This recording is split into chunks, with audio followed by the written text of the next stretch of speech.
Hi, I'm Avon. At my sister's anniversary party, she handed me a glass, smiling like it meant peace, but I saw her whisper to the bartender. I saw the second glass. She wanted me dizzy, powerless, gone, so I made a quiet swap and watched her perfect night unravel. They erased my name from invitations, speeches, even family photos. But the drink? That was her last mistake. Because when silence fails, the truth has a way of screaming back. Before we dive in, what time are you listening and where from? Drop it in the comments. Because this isn't just about betrayal, it's about what happens when the quiet one stops staying quiet.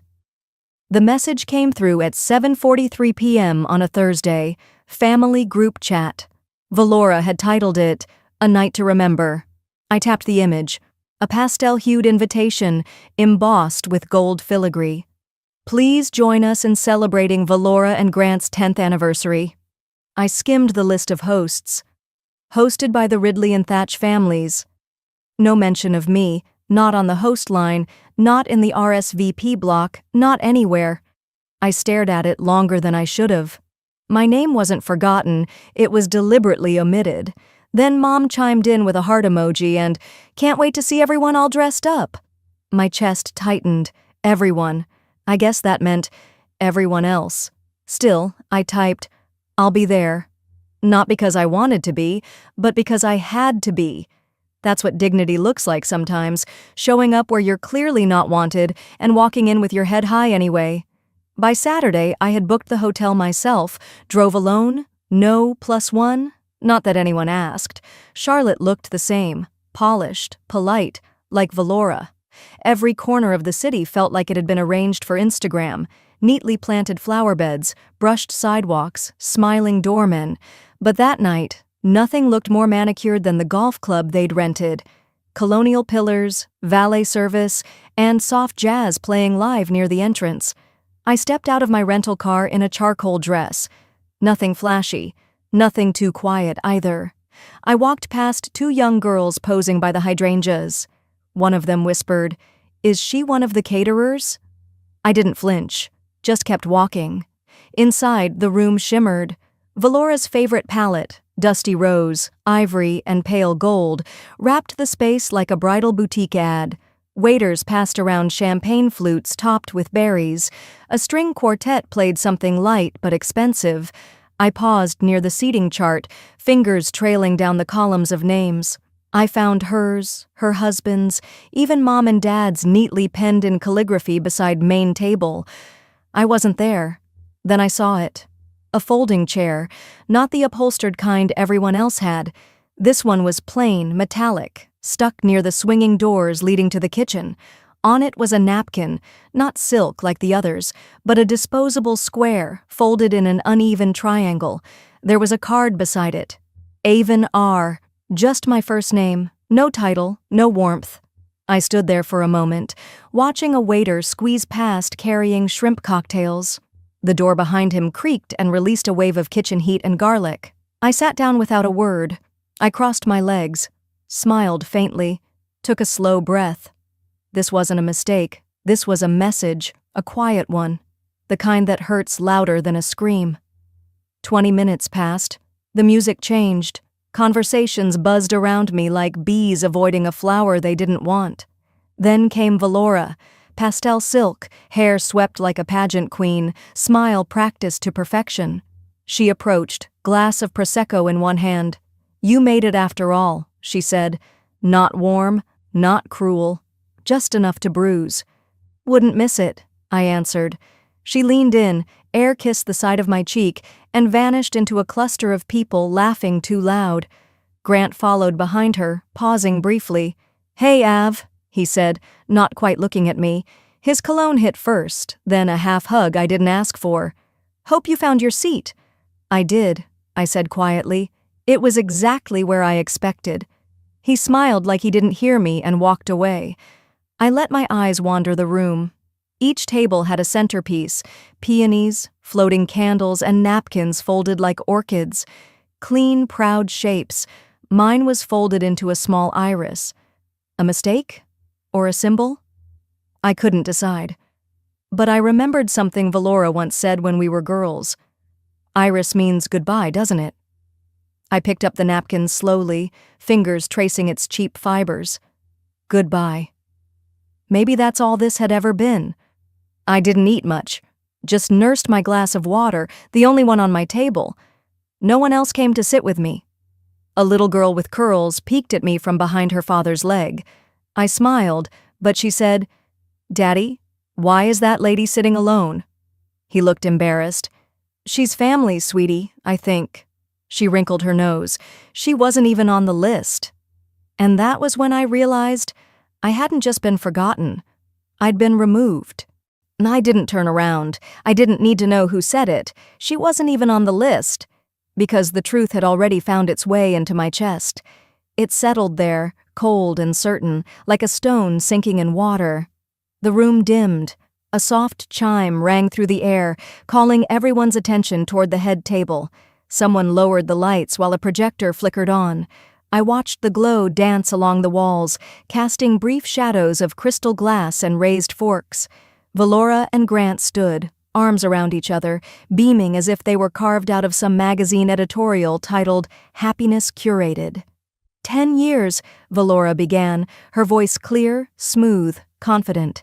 10 years of building a life with this incredible man. Applause. Grant took over next, recounting memories of their first apartment, struggles with the foundation they started, and then, of course, their rise. They started naming names. To our parents, who gave us everything. To Grant's brother, who helped us design the early Grant models. To Danica, who introduced us to our first investor. And to all the friends and family who made this dream possible. The word family echoed. Generic, unspecified, clean. I sat still, straight-backed, waiting. But my name didn't come. Not a whisper, not a nod, nothing. And yet, my signature was still on the loan that got their nonprofit approved. My emergency transfer had once kept their mortgage afloat during the 2008 crunch. When they needed someone to vouch for their credibility, it had been my job title, Director of Programming for a statewide literacy nonprofit, that anchored their proposal. But now, I was no longer part of their origin story. The room clapped. Some turned to glance at me, brief, awkward flickers of pity or confusion. But no one said anything. I smiled anyway. Because that's what you do when the floor shifts beneath you. You pretend you meant to fall. A waiter passed by offering more champagne. I declined, standing to stretch my legs. A new line had formed near the display table. People were dropping off gifts and hugging Valora, offering congratulations.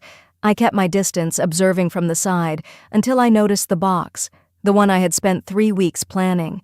It was wrapped in ivory paper, tied with a deep plum ribbon, the same shade Valora wore the day of her engagement party. Inside was a custom bronze sculpture, engraved with her favorite quote from their wedding vows, "To build a world where no one feels less." I'd commissioned it from a local artist in Asheville. A quiet piece, intentional. And now I watched as Grant unwrapped it, smiled, and held it up. "Wow," he said, loud enough for the room to hear. "Danica, this is stunning." Danica, standing 2 guests back, froze. Her smile hesitated. She looked around, unsure, then chuckled nervously. "Oh, sure." He moved on. My name had been swapped off the tag. Overwritten. I didn't say a word. I didn't flinch. But something in my spine locked into place. I wasn't being erased by mistake. This was deliberate, rehearsed. I turned away from the gift table and made my way to the bar. A cousin, Sophie, I think, sidled up beside me while the bartender mixed something fluorescent. "It's so sweet of you to come," she said, "especially after everything." I paused. "What everything?" She blinked. "Oh, nothing. Just, all the tension. I mean, you're like extended family now, right? I just think it's great you're still close." Extended family. I gave her a smile that didn't reach my eyes. "Cheers to that," I said, lifting my glass of water. She clinked hers and wandered off. And there it was, the thing I hadn't wanted to admit. They had redrawn the boundaries. moved the furniture of belonging until there wasn't a place left for me. I stepped outside onto the balcony. Cool night air brushed my skin, and the sounds of the party dulled behind the glass. I leaned on the rail, watching the flicker of string lights reflecting on the surface of the country club's artificial pond. I pulled out my phone. No missed calls, no unread messages, no texts from Valora in months. I whispered it to myself, not angry, not even bitter, just tired. So this is how they closed the door, without ever slamming it. Then, just as I was about to leave, I caught a movement in the corner of the patio. Valora. She was standing by the bartender's station, speaking low, her posture deliberate. She was holding 2 drinks. She handed one off, then held the other just long enough to tap her fingernail against the rim twice.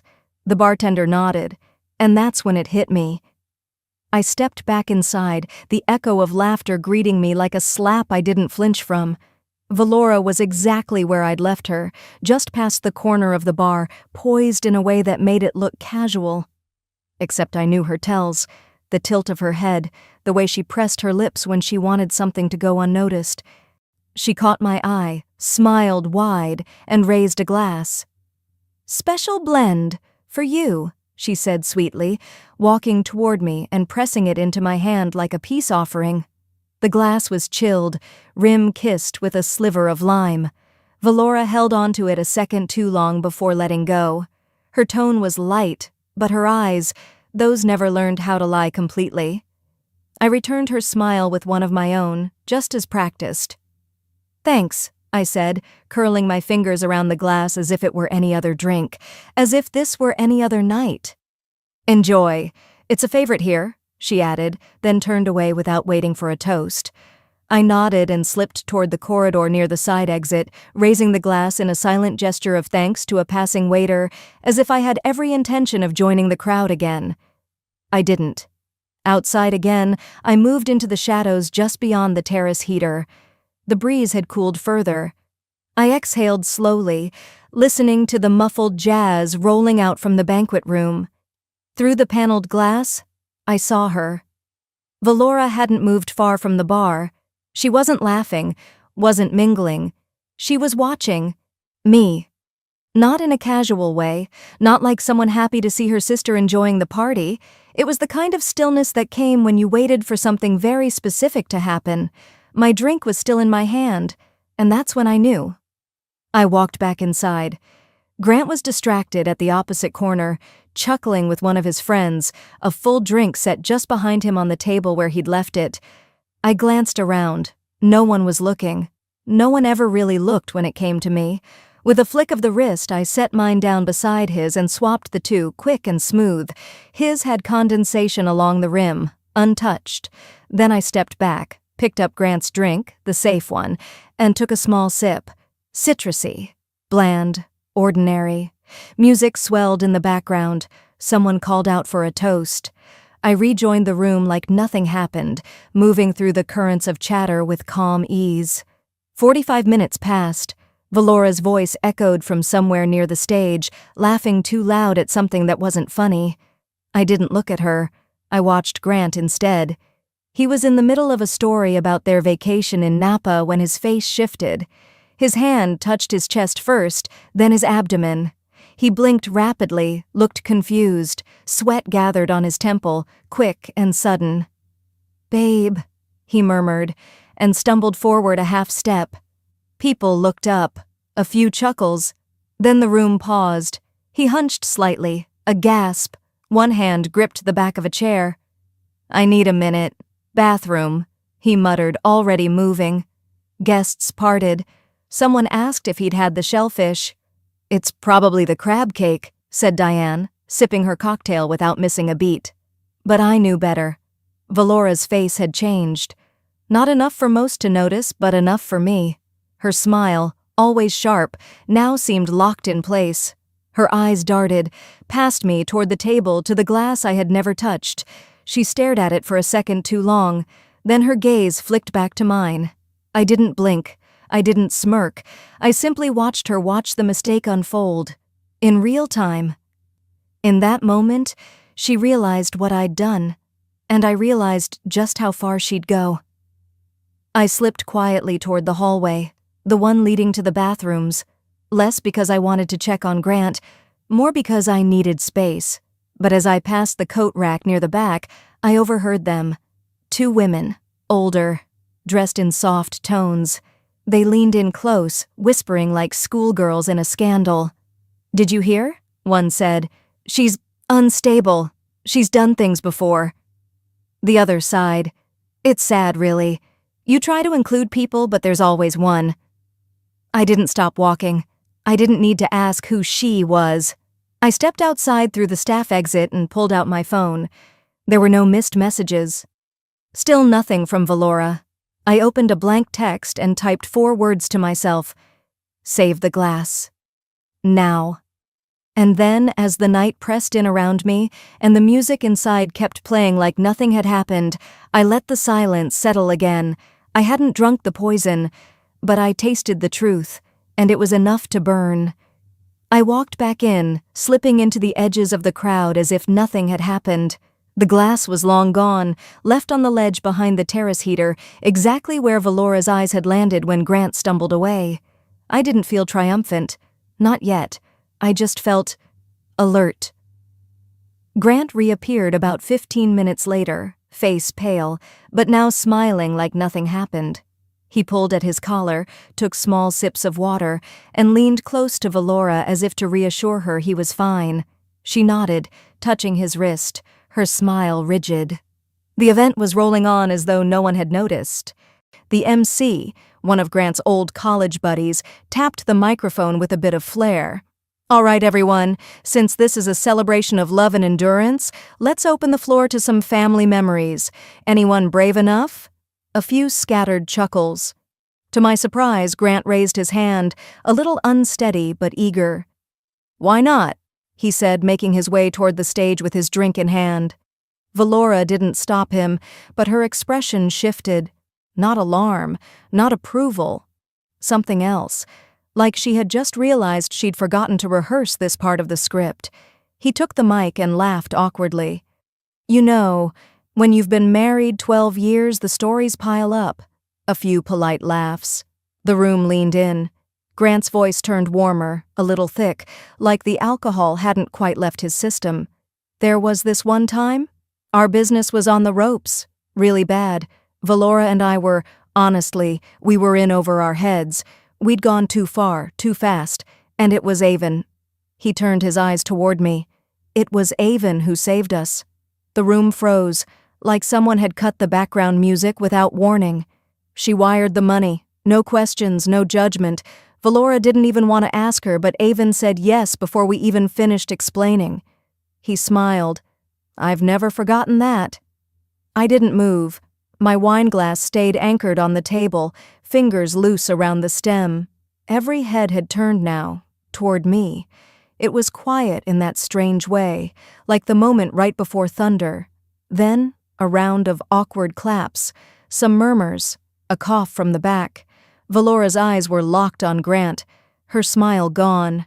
Not anger exactly, but she looked like someone whose favorite vase had just been knocked off the shelf in front of guests. Grant gave a little bow and returned to their table. I sat still. He hadn't meant to. He wasn't confessing out of guilt. It had slipped, and that made it worse. The truth had floated out unfiltered, raw, real, and impossible to ignore. That was the moment something started breaking, not with a shout, with a crack from beneath. Later, after the dancing had resumed and the tension had been swallowed by red wine and cake, I stepped away from the noise and wandered toward the side garden where the kids were playing under fairy lights. I stood beneath a trellis, watching them chase bubbles. A small hand tugged my dress. I looked down into the wide, curious eyes of Valora's daughter, Elise. Her curls bounced when she tilted her head. "Are you one of the helpers?" she asked sweetly. "Mommy says this party's just for family." My throat tightened, but I smiled. I bent down to her height and smoothed her hair. "I used to be," I said. She beamed and ran off to join the others. And just like that, more than Grant's speech, more than the drink, I felt something crack open. I wasn't being ignored anymore. I was being redefined, repurposed, filed away. By the time I walked back into the main room, it was nearly 9. The room had softened again, some guests saying goodbyes, others lingering near the dessert tables. Valora found me first. She slid beside me with a calm that was practiced. "You okay?" she asked, eyes bright, voice laced with feigned concern.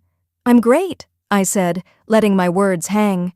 She tilted her head slightly. "You didn't finish the drink I gave you." I let that hang longer, then leaned in close enough that only she could hear. "No," I said gently, "but your husband did." Valora's smile didn't vanish completely, but it stopped meaning anything. She blinked once. I walked past her and took a seat by the piano. Not to play, just to be seen, present, quiet. If I walked out now, they'd win. So instead, I stayed, and let them make the next mistake. So I stayed. I sat with my back straight and my mouth closed, refusing to be the one who flinched first.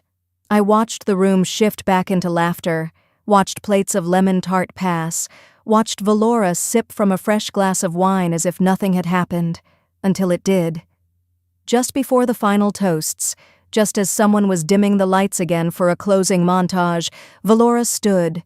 She didn't tap the microphone. She didn't clear her throat. She just spoke, like a teacher scolding a classroom she still expected obedience from. "I know tonight's meant to be joyful," she said, her voice tight and high like a string stretched too far, "but I can't ignore what's just happened." The room quieted instantly.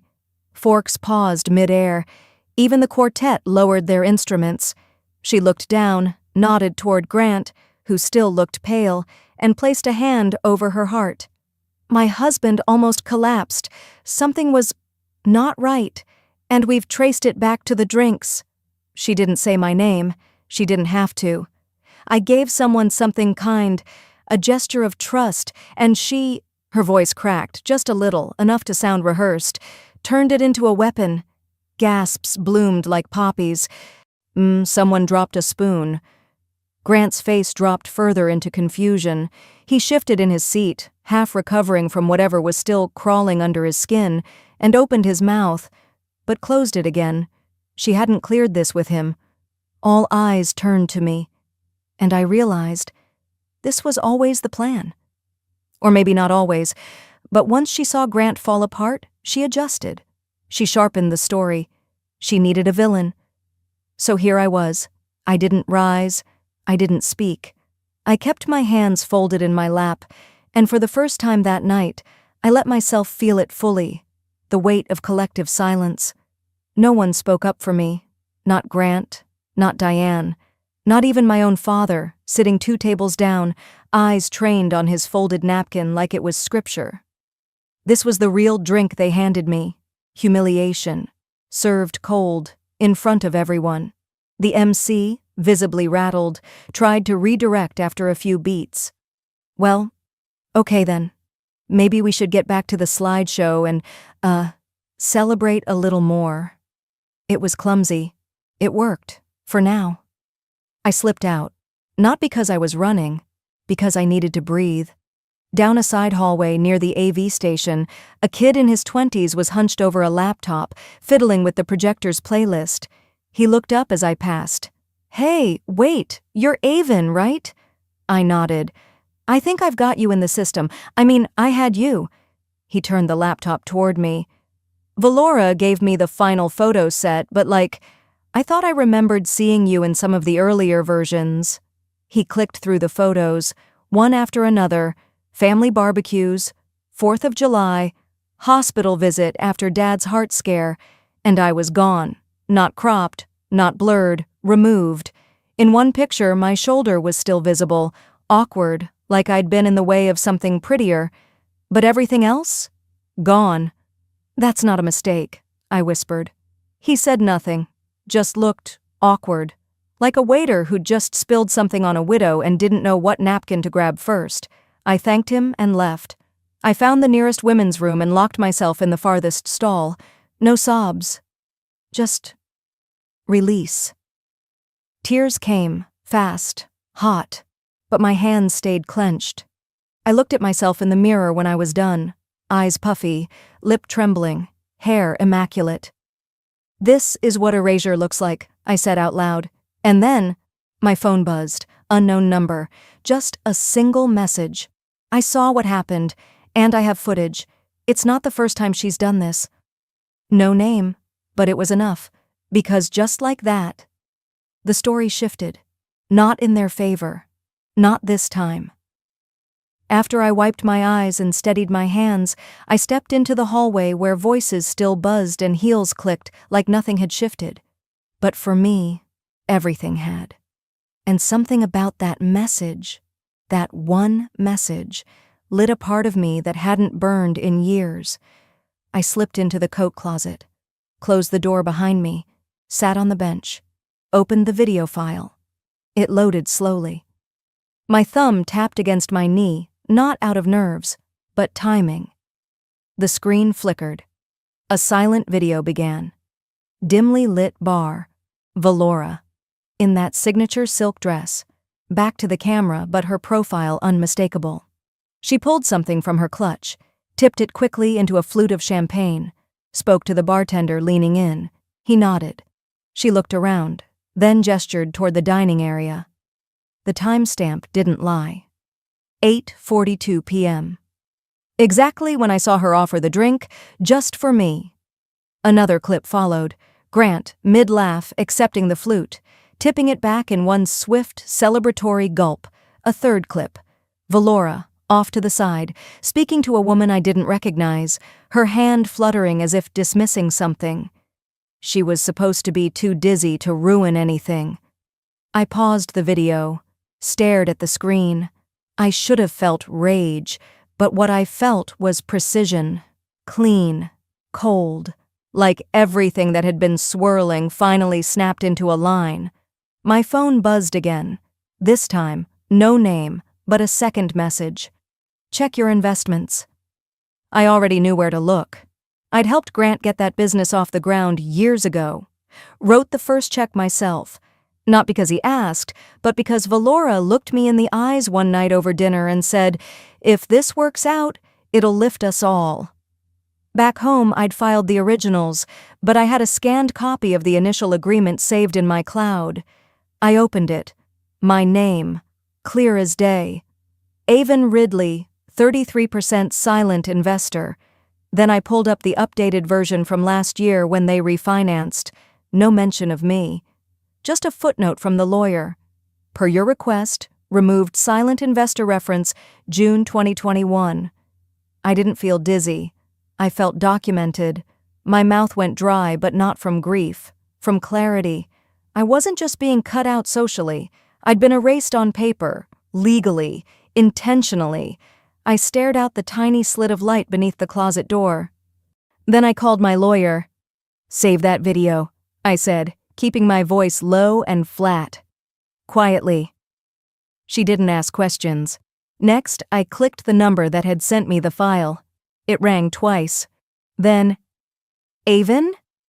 It was Danica, Valora's longtime friend, her once shadow stylist, the one she used to parade as her brand's image consultant before Danica abruptly stopped showing up to anything. "I knew it was you," I said. "How long have you had the footage?" "Since I saw what she did," she said simply. 3 years ago, she told me I embarrassed her brand, that my look was outdated. But really? I got too much attention at one launch. She had me cropped out of all her promos the next day. Silence stretched. Danica added, "She does this. Quiet war, pretty knives, and people let her because she smiles when she cuts."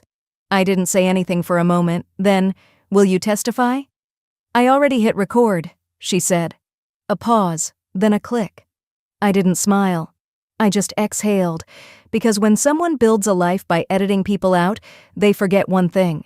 Sometimes the person they try to erase is the one who kept all the records. The ride to Valora's house was short, but in my chest, something long overdue had settled into place. I didn't fidget with my phone. I didn't rehearse anything. I didn't need to. That night, her dining room was dressed like a catalog spread.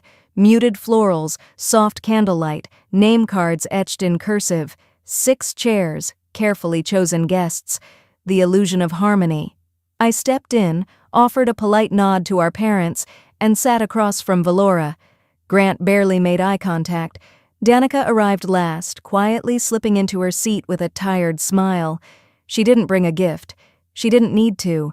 Valora played the part to perfection, passing dishes, making small talk, complimenting Mom's scarf. Her voice didn't tremble once. If she noticed the shift in air, she didn't show it. We got through dinner without incident, but it was the silence that made the forks heavier. She brought out a layered chocolate torte, cut meticulously. I accepted a slice. Everyone did. She lit the centerpiece candles and said, "Dessert always brings peace, doesn't it?" I looked at her and smiled. Just once. Then, without a word, I reached into my bag, pulled out my phone, slid the remote across the table, the one that connected to the flat screen behind us. "Would anyone mind watching something?" I asked. No one answered. I tapped the remote. The TV hummed to life. The dining room's warm tones dimmed in comparison to the cold image on screen. There was Valora, in the dress she was so proud of, leaning across the bar, pulling a bottle from her clutch, tilting it into a flute of champagne. Her posture, fluid, deliberate. Then a cut to Grant lifting that same glass, mid-laugh.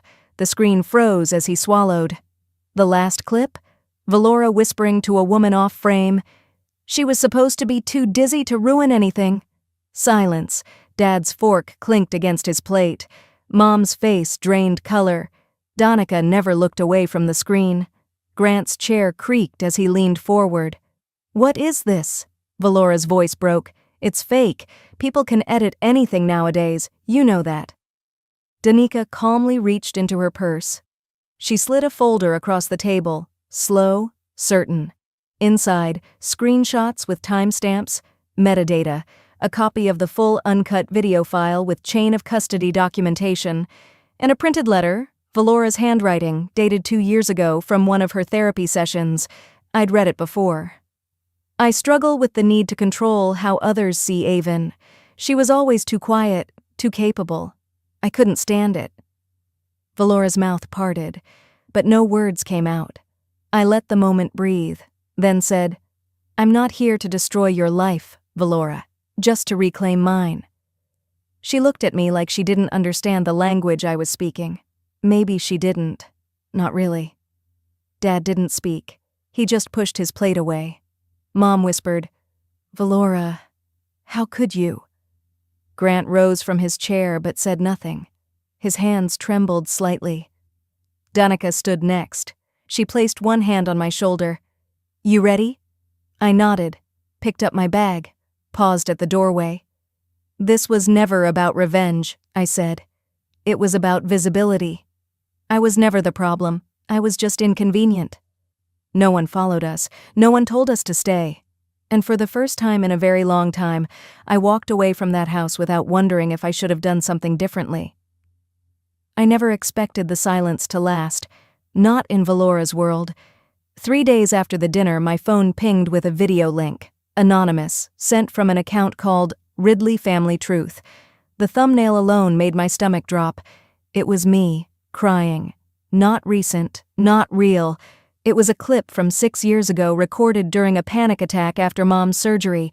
Valora had stayed just long enough to hit record, then walked away before the nurses came.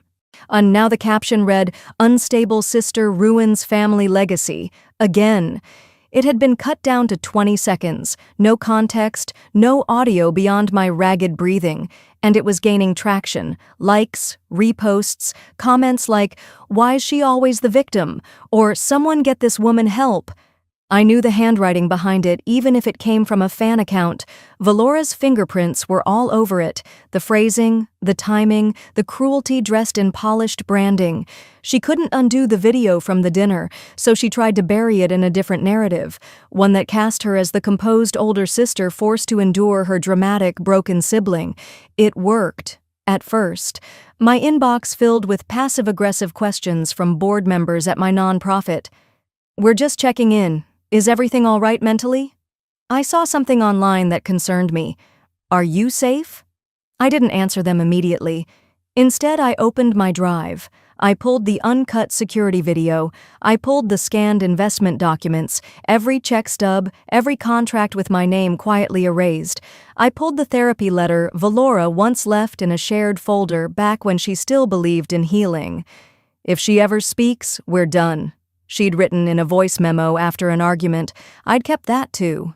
And I wrote, not for vengeance, not even for vindication. I wrote because silence hadn't saved me. The essay I sent to local press, a few trusted bloggers, and one longtime donor started simply, "I was never a threat to the family legacy. I just refused to be erased from it." Attached were files, proofs, screenshots, receipts, and the voice memo. It was shared widely within hours. No drama, no shouting, just documentation. Valora responded by going dark. Her social media accounts vanished overnight. But the damage was done, not because I had tried to destroy her, but because I had simply told the truth. Her sponsors began pulling partnerships. One board member from her wellness foundation issued a public resignation, citing irreconcilable values. And Grant? He packed a small suitcase and checked into a downtown hotel. No dramatic farewell, no explanation. He didn't even return her call the night I saw her sobbing alone in her car. It would have hurt me once. It would have made me feel pity, but not now. Not after everything. Instead, I opened a new email, one that had landed that morning in my inbox, subject line, "Thank you. I watched you stay quiet for years. I watched them spin your absence into a story that made them look better. Watching you speak now is everything. Please don't stop." I leaned back, staring at the screen, not smiling, not crying, just breathing, because finally the air felt like mine again. The air that morning carried a stillness I hadn't felt in years. Not silence exactly, but steadiness. Like the ground under me had finally stopped shifting. I arrived early, before the first guest. The multi-purpose hall we'd rented wasn't opulent, but it was ours. A community center just outside Charlotte, renovated with funds from the new leadership grant we'd secured.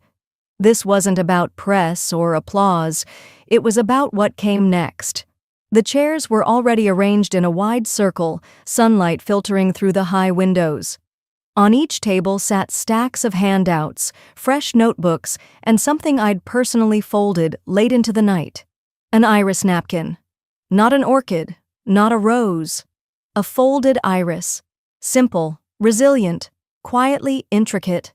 It was the kind of flower that didn't beg for attention.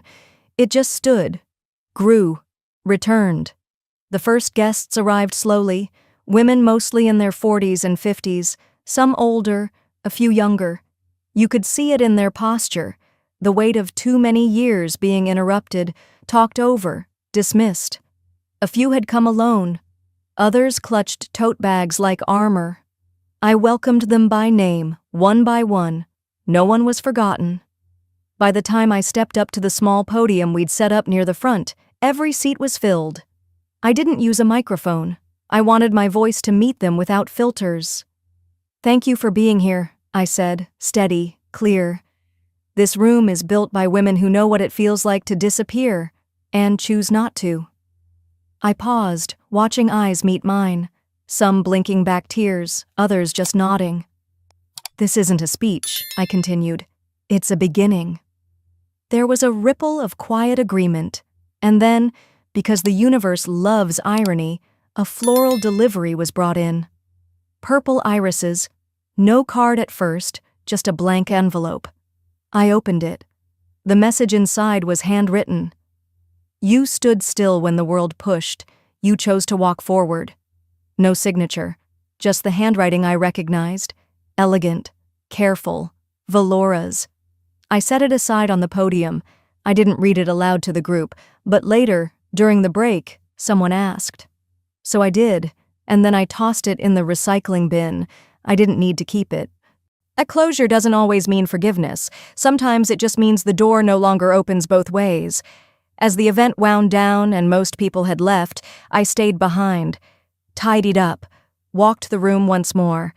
I let myself breathe in the feeling of something finished and something beginning. That's when I saw him. Grant, standing near the back, hands clasped in front of him, not in a suit this time, just a plain jacket, civilian in every sense. We didn't hug. He approached, nodded once, and held out his hand. I took it. I should have listened, he said, when you gave me the chance. I studied his face. The lines looked deeper than I remembered, not older, just clearer. Some truths need silence to bloom, I said, but they still need sunlight. He nodded again and left without asking for anything. No apology, no performance, and that, strangely, was enough. I stayed behind another hour, sat at the last table near the windows, watching the sky burn soft orange and gold. A girl wandered over, maybe 8 or 9. She'd been there with her grandmother, one of the attendees. She tilted her head. "Are you the lady who built this place?" I smiled. "One of many." She looked down at the napkin by her plate, fingering the folds. "It's pretty," she said. "It's an iris," I told her. "We fold them to remember." "Remember what?" "The ones who were left out," I said, "and brought themselves back in." She nodded like it made perfect sense. Maybe it did. She walked off. I stayed a few minutes longer, not waiting, just being. Sometimes the best way to write your story is to stop waiting for someone else to include you.